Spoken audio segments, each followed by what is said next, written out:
Hello there, good morning. Welcome. This is news from here on GHOne Television. My name is Lantam, Papanko. Let's take a look at the headlines making the bulletin.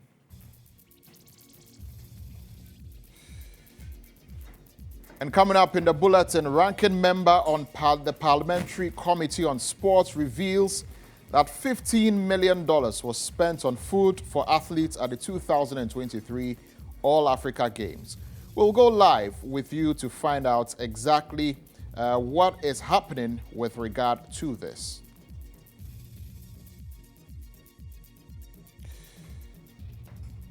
Also coming up in the bulletin, West African Examination Council debunks claims by minority in parliament over claims that the 2024 Basic Education Certificate examination lies in limbo following alleged deaths.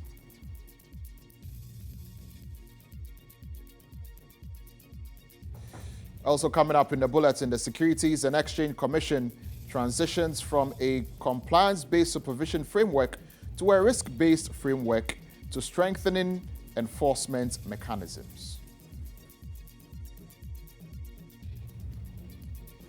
And on our award-winning star chart, actress Ama McBrown gives nod to late marriage and having children earlier out of wedlock. If you are waiting to be rich before you marry, your head is not working.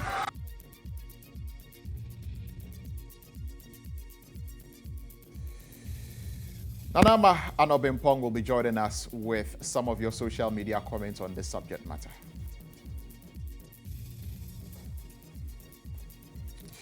And on the international front, armed men allegedly killed at least 13 farmers in the north-central part of Nigeria.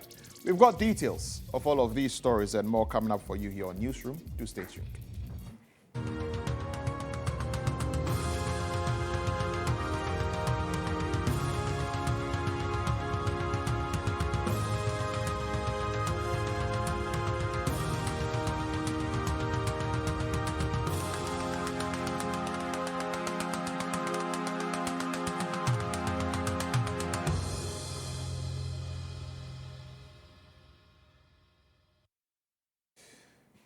Thank you very much once again for joining us here on Newsroom. The bulletin is streaming live on Facebook, so join us on our social media page, Facebook at GHOne Television. You can also join us on YouTube at GHOne Television. We're on X and Instagram as well.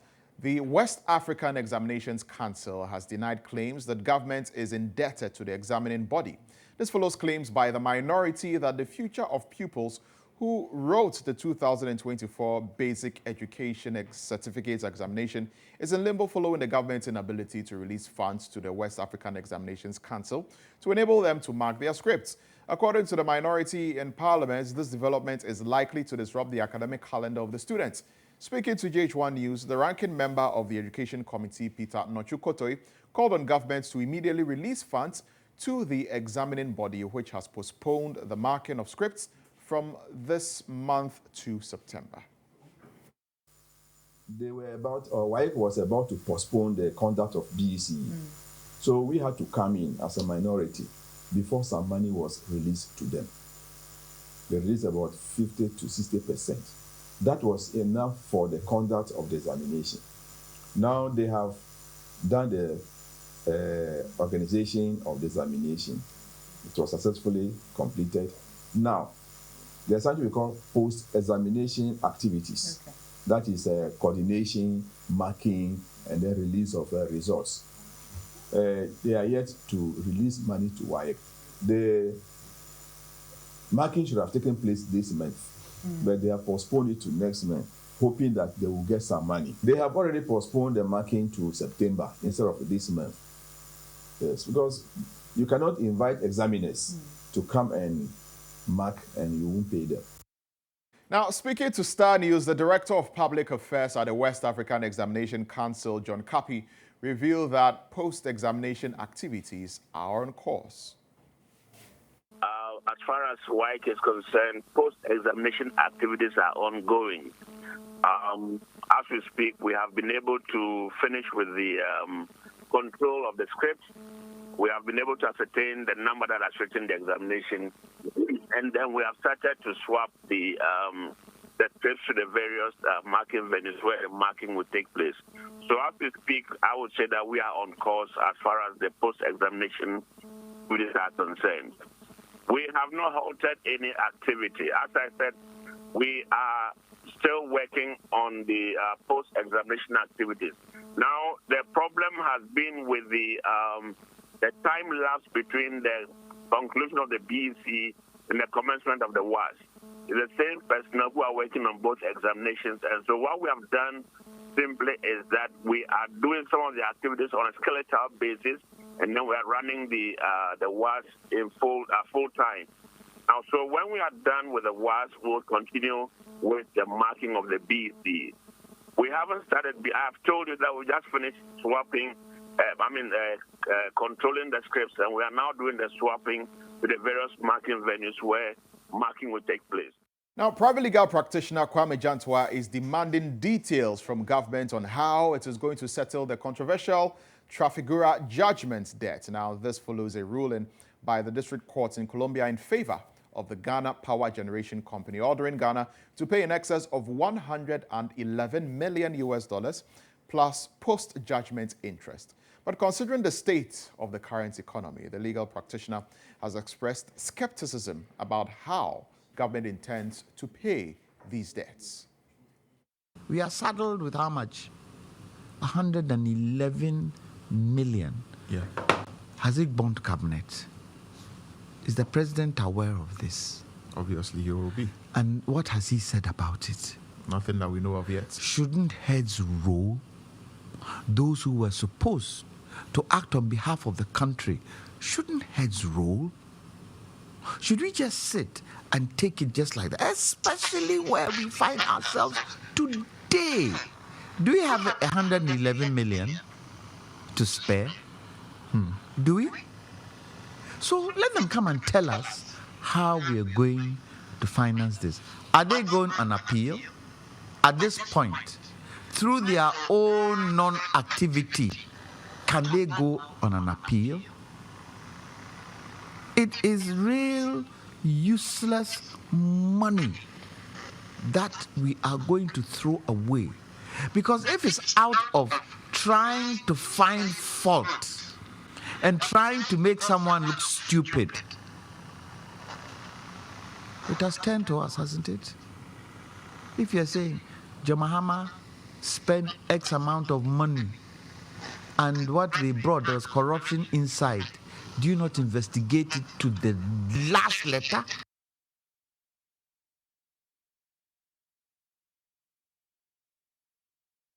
Meanwhile, the National Democratic Congress has vowed to ensure accountability when they are given the nod in December, as they believe that these losses could be avoided. The agenda was to kill the National Democratic Party Congress as a political party. But what they did not know was that they were not doing it to the National Democratic Congress, but they were causing havoc to this country. And that is why we have a series of some of these things. And let no one go out of power with the illusion that the future NDC government will not investigate some of these things, because this is a huge loss that could have been avoided. Clearly, willful causation of financial loss to the state. And some people must account for subjecting Ghana to this particular spectacle. The interesting thing is that we are talking about approximately $150 million to $140 million. Yeah. As far as the judgment debt is concerned. You know what that could have been done? Per the mathematics, you can get not less than 2,000 chips compounds that President Mahama built. If you are even taking President Mahama's course, you can get not less than 2,000 chip compounds dotted across this country. You can get not less than 8 clinics with a bed capacity of over 100. They said they are doing Agenda 111. This amount of money would have been vital seeing through that project. So that is an important loss that they have subjected the state to as a result of their incompetence and recklessness.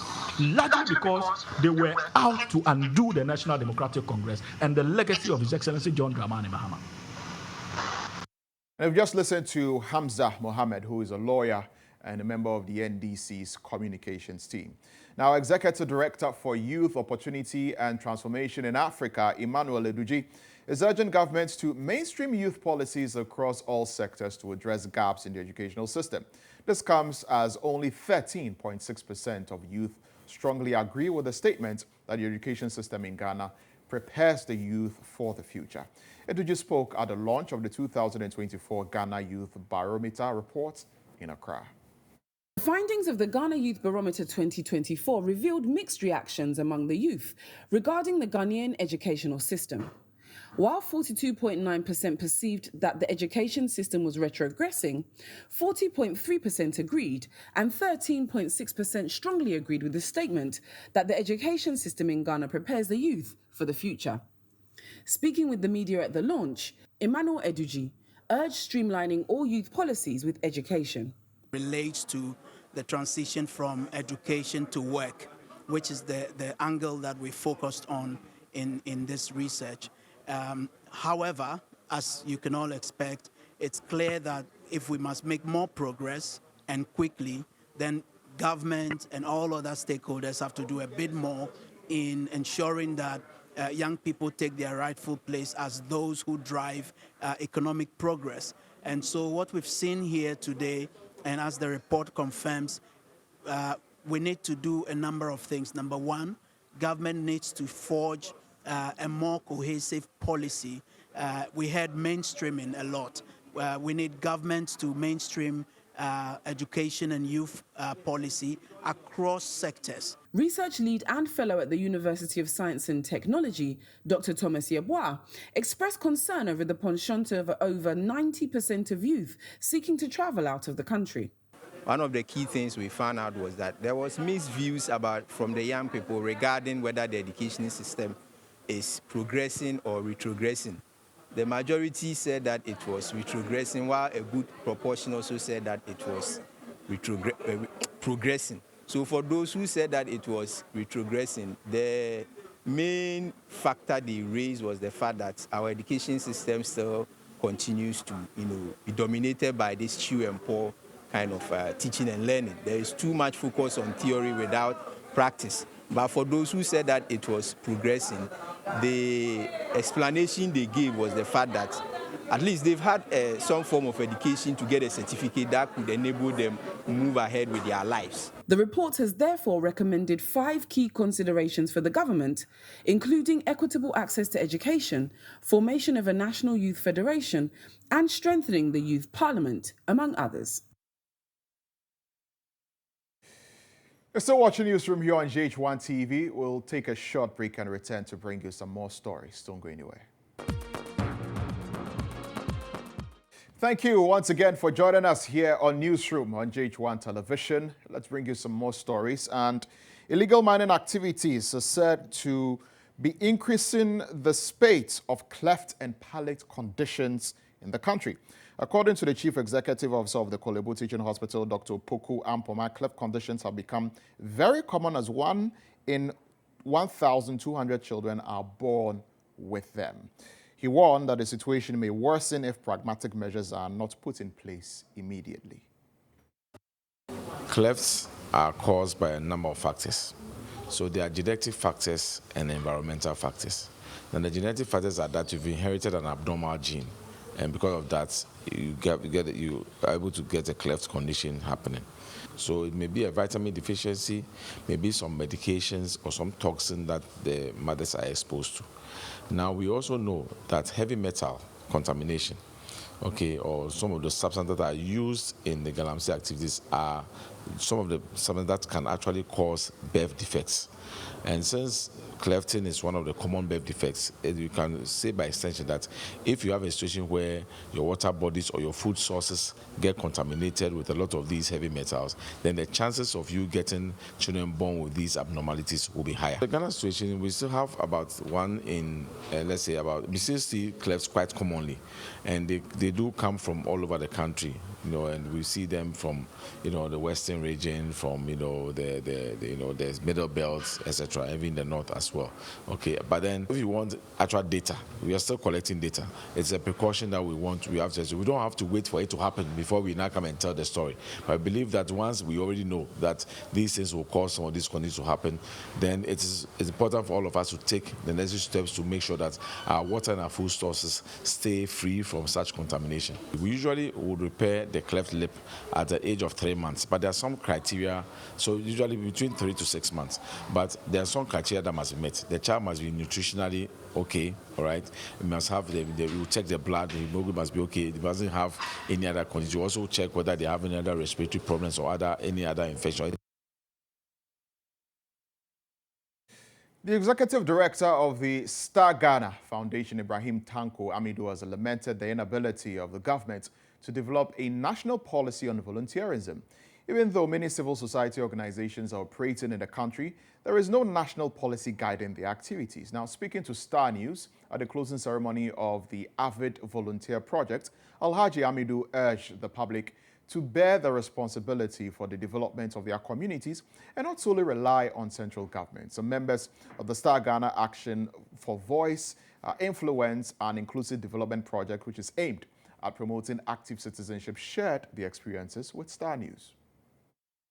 Even at the level of the United Nations, if you look at the strategies for the achievement of the Sustainable Development Goals, volunteerism has been highlighted as one of the key strategies and tools for achieving the SDGs. And this is reflected in the government of Ghana's own strategy for achieving the SDGs in Ghana. What has been missing has been a conscious effort by stakeholders, both at the national and subnational levels, to promote the use of volunteerism as a tool for inclusive national development. We can use consultants, and consultants are very good. But when we use volunteers, we are looking at accompaniers. We are looking at critical friends. We are looking at people who can work alongside our communities, our community-based organizations, our social movements to achieve the developmental objectives. What has been missing has been that sustained effort, a national policy on volunteerism, and a sustained effort at promoting it at all levels, so that people who wish to give back to society, who want to be part of development processes, will be able to, contribute. We see bits and pieces of it. Communities, maybe the assembly is not providing a road, you go and then you mobilize yourselves. Where there's no school, you mobilize, but it is not sustained. It is not integrated. But we want to see volunteerism integrated in national development. I joined the volunteer program working with Savannah Region Queen Mothers Association. Anything that offers me the opportunity to give back to society really gratifies me, because I have seen people live in abject poverty. I have seen people being marginalized. And so anything that helps me to bring development, to bring dignity, to improve upon people's lives, I find very interesting to do. I strongly believe in the fact that we need to pay it forward in life. Pay it forward in a way that whatever you have gone through and others, you benefited from others, you also need to ensure that you let other people also benefit from you. So that was the first reason. The second reason is the fact that, we're in a country where people don't care. And as a citizen, as a patriot of the land, it is important that we use the gifts, the knowledge, the skills that God has given us to help build our nation. So these are part of the reasons why I volunteered. I applied for the call so that I can give back to society through the Star Ghana Avid project. Still watching Newsroom, it's time for the business segment. The Securities and Exchange Commission has announced that it is advancing its regulatory oversight environment to enable fintech companies to test innovative solutions under controlled conditions. Now, the Director General of the Securities and Exchange Commission, Reverend Daniel Ogbamitete, said SEC is transitioning from a compliance-based supervision framework to a risk-based framework. Additionally, SEC is overhauling the enabling SEC Act 2016 and its process of executing an aggressive and sustained investor campaign across the country while also strengthening enforcement mechanisms. Fintech, digital currencies and blockchain technology presents us with unprecedented opportunities to revolutionize the way we conduct business. At the SEC, we are actively advancing a regulatory sandbox environment to enable fintech startups to test their innovative solutions under controlled conditions. We believe that innovation thrives in an environment where experimentation is encouraged within a regulated regime. We are also working on regulations that would support the introduction of new products into our markets. Account excellence is a bedrock of trust, and confidence in our markets is unwavering ethical conduct. We must uphold the highest standards of integrity, transparency, and accountability in all our dealings. The fight against fraud, corruption, and market abuse demands our eternal vigilance. The SEC is committed to strengthening our enforcement mechanisms, enhancing market surveillance, and promoting investor education to ensure that ethical conduct remains at the forefront of our financial markets. Currently, the SEC is transitioning from a compliance-based supervision framework to a risk-based supervision framework. Additionally, we are overhauling our enabling acts, that is the Securities Industry Act 2016, Act 929, and are also in execution mode of an aggressive and sustained investor education campaign across. The Importers and Exporters Association of Ghana is urging President Akufo-Addo to ignore calls from some players in the commercial shipping industry against assenting to the recently passed Ghana Shippers Authority Law 2024. The bill, which is seeking to streamline fees and charges within the industry, was passed before Parliament went on break. Weeks down the line, the bill is yet to be assented to by President Akufo-Addo amidst opposition from some industry players. Now, speaking to the developments, President of the association, Samson Asaki Awingobit, described the opposition as unfounded. We were told that even this Parent Act has the membership of in the board considered to add AGI, Chamber of Commerce, and Ghana Union of Traders in this current Parent Act that was Civil Authority Parent Act that was amended. Again, they agreed that they were going to set up an ad hoc committee who will comprise with the stakeholders and the Civil Authority and government so that we will draft out the LI to properly regulate or to properly do the implementation. Waiting for the Ghana Civil Authority to invite us to form that ad hoc committee that will look into the LI. And so I was so surprised to see today that my colleagues have issued a statement saying that the president should not sign.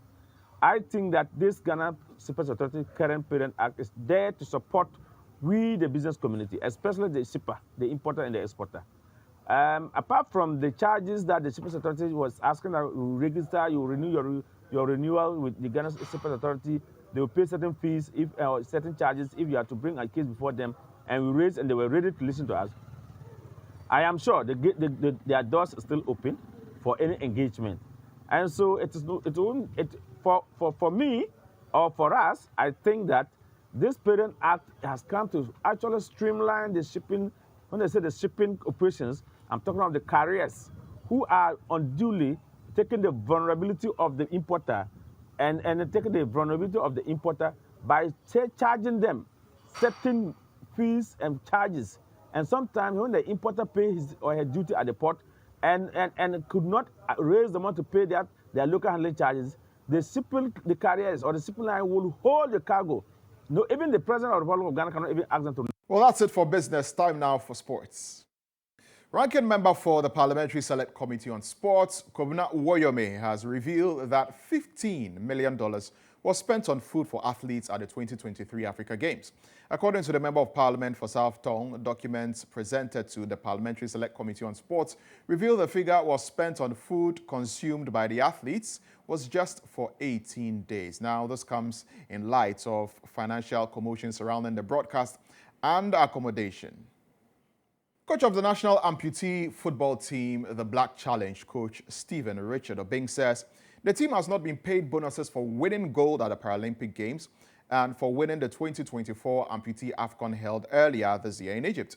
The coach, who was speaking this morning on the Sports Chat on Star FM, pointed out that the team has not heard from the Ministry of Youth and Sports, even after making accounts to the Ministry on monies received from individuals and organizations.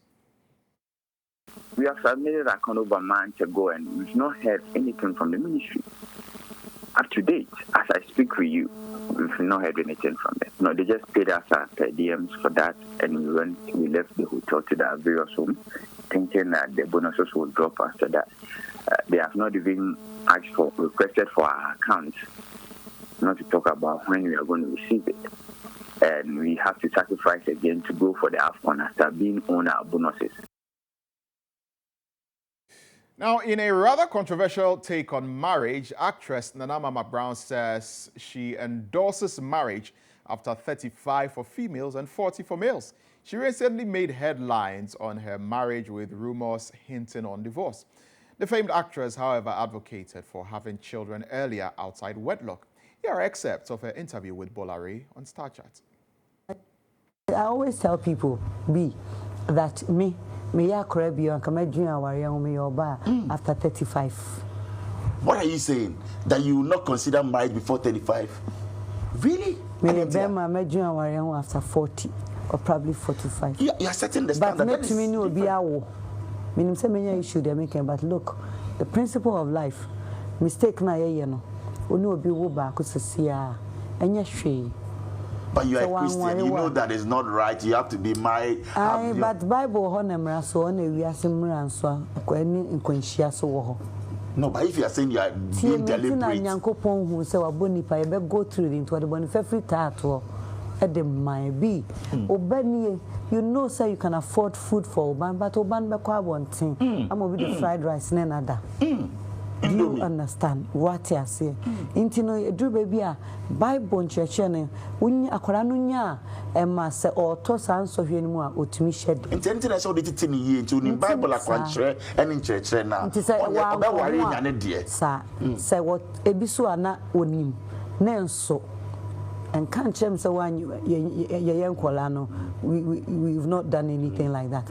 Oh, mommy, be show you be and then so Joe boy be or they say like best school. Be fall in love with an attitude maybe now I could you advise ladies now, if knowing what you know now, to get married after 35. Think of marriage after 35. Well, you can catch the full interview, which airs again on Sunday at 6:30 p.m. Catch the full interview of Star Chat with Bolawe and Ama McBrown.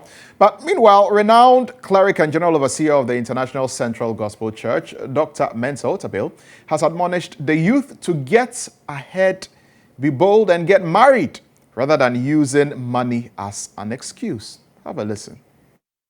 You love the lady. Marry!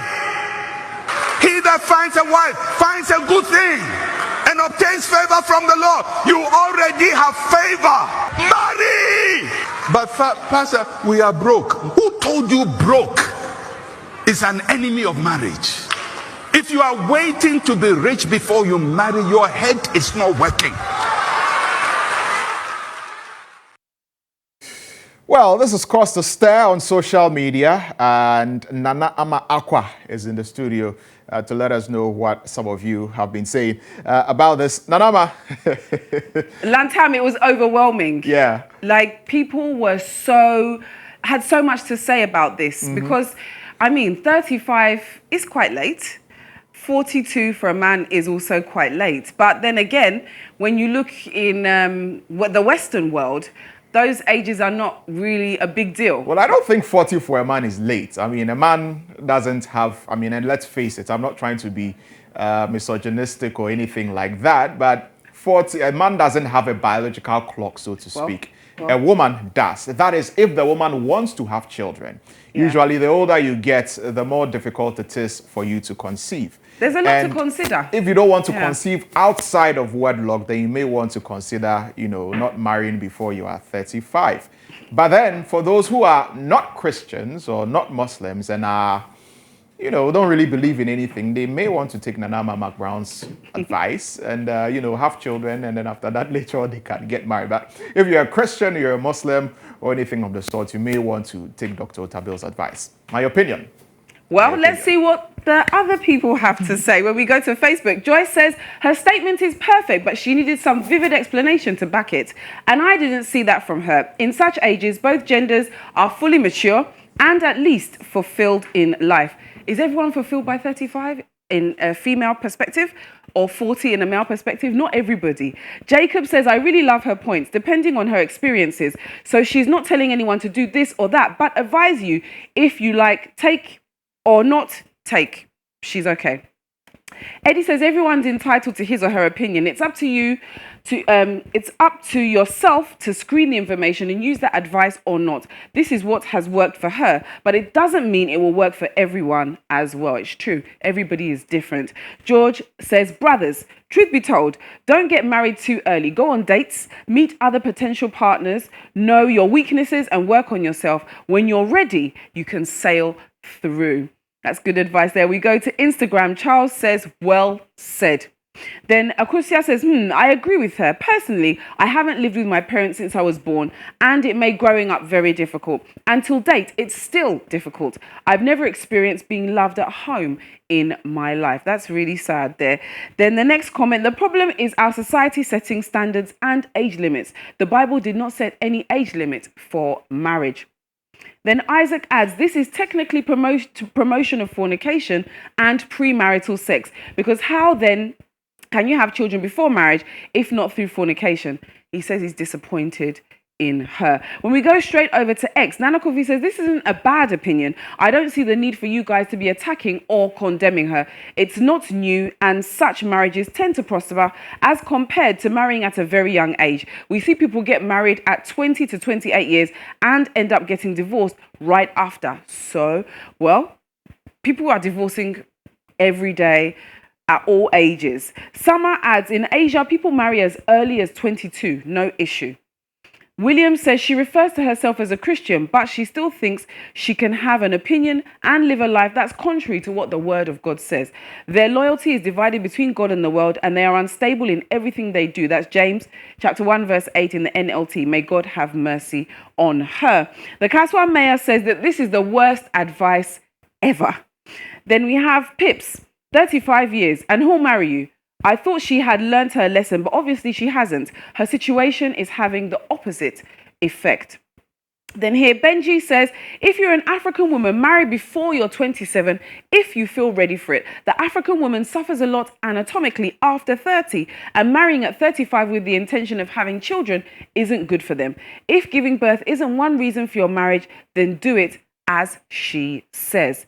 Here, Fred says Dr. Mensa Otabil won't be happy with this from what he said as well. Edmund says he respectfully disagrees. Marrying at an older age may bring financial stability, but it can also lead to decreased fertility and emotional readiness. I suggest focusing on emotional maturity, compatibility, and shared values rather than age. Encourage young adults to prioritize personal growth, communication, and mutual respect for a healthy and fulfilling relationship. My auntie told me this before. As they grow, they think of it makes sense to lots of extent. Their views are varied. Some are saying she's not saying well. Well, I married late, but I wish that I would have married earlier. So you can live, a long life with your spouse and enjoy, especially with your children as well. That's my view. My name is Ama McBrown, and it's me. Early marriage. I'm an advocate for marriage in the right confounds and contexts. Okay. Yeah. In the right context. Yeah. All right. Thank you very much. Nana Malkwa there with some of your comments on social media. And let's bring you international news now.